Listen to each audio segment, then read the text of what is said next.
advice can you give to churches who suddenly find they've got an ex-offender in their midst, somebody who's just been released from prison?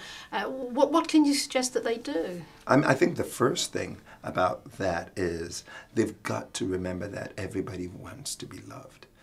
And love is the key. People want to be accepted. People want to be loved. They don't want to be stigmatized. They don't want to be singled out as the ex-offender. It's just like we don't want to be looked at as the ex-sinner. We want to call ourselves the righteousness of God in Christ Jesus. God speaks into our future, not into our past. And we've got to speak into the future of ex-offenders. We've got to make them believe in themselves.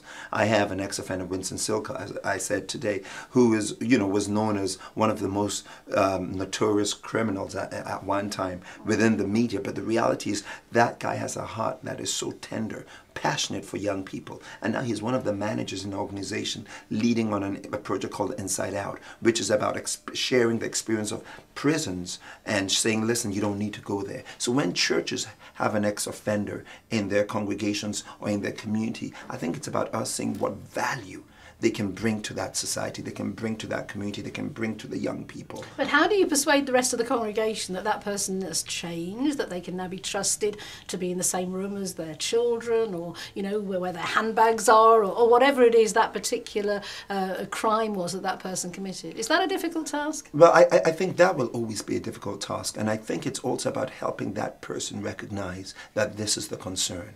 I was not pretentious, even with Winston. He was known for violence, and so my office wanted us to make sure that we did a risk assessment, and I think risk assessments have to be done irrespective. You've got to do the risk assessment, you've got to do your due diligence. You owe it to the young people in your congregation and to the congregation at large to do a due diligence.